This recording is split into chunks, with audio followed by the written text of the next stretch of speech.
What is up, my Watt movie realists? And once again, Happy New Year and welcome back to Watt Rail Entertainment. Uh, really glad to be back. It's been a couple weeks, but hey, that's how life goes. But I'm excited. We're in the new year, new movies. This year's probably going to be a little bit different in terms of the entertainment sphere because it's a post-strike year. So post-strike years are normally really hard when it comes to the entertainment industry because a lot of stuff that you're looking forward to either got pushed back and is replacing some of the stuff that was originally announced, or some of the stuff that you were announced that was announced for this year got pushed back to a totally separate year. So it's going to be a little bit lacking on content, but I'm excited to talk about the stuff that we do have and everything. So first movie of the new year happens to be something a little bit creepy, something a little bit crawly or paddly, I guess, and that is Night Swim. Um, so I've said this anytime I review a horror movie on this channel. Horror is not my go-to genre. It is something I watch, but up until I started reviewing films, I've always been very selective about my horror movies. If there is a child in peril that is under the age of 13 or so, I struggle with it a lot. This movie. But ultimately, at the end of the day, this is a job to me at least, and I still have to be open-minded. And overall, for a January release, which January releases for the most part are lacking when it comes to film, Night Swim, it's okay. Overall, film-wise, it's fine at best. But for a January release, it's solid. January tends to be that stomping ground where a lot of the we'll see what happens projects, it'll either boom or bust. With more likely it's going to boom, or more likely it's going to bust rather than boom. Unlike last year's Megan, which turned out to be a boom instead of a bust. And funny enough, Megan was the last film we got from Atomic Monster and Blumhouse. James Wan and Jason Blumhouse, of course, production companies, or Jason Blum's production company, excuse me. So I was fairly excited and intrigued to a certain degree about Night Swim. It's based on a short film written by the director. So he came back and directed and wrote this film also. And it's got some interesting premises. It feels like this movie at times tries to be Jaws in a way, because it's more so doing the underwater shots, like when we see in Jaws, you see the shark looking around at the potential. Like, it tries to get you by going underwater a decent amount. But at the end of the day, the real terror is also outside of the water, which is kind of weird, but I'm not going to dive too deep into that because there's more to it. And I want you guys who want to see this movie to experience that for yourself. So the basis of our story is we have a professional baseball player played by Wyatt Russell of Captain America and the Winter Soldier fame and other films, who is suffering through MS, a very degenerating disease, and it's progressing at a very fair and rapid pace. So he and his family are trying to just find a place where he can rehab and just they can start a real life after years of traveling and whatnot, and him being traded because he was a pro baseball player. So you're traded, you're signing elsewhere, you're moving all the time. They never had real roots. And they come across this house with a pool.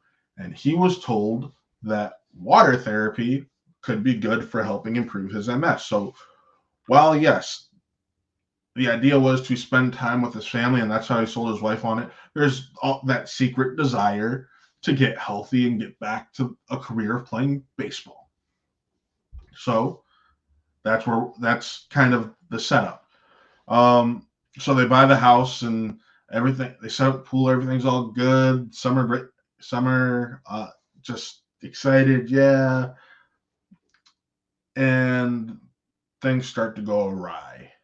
Uh, the son nearly gets drowned. The daughter nearly gets drowned.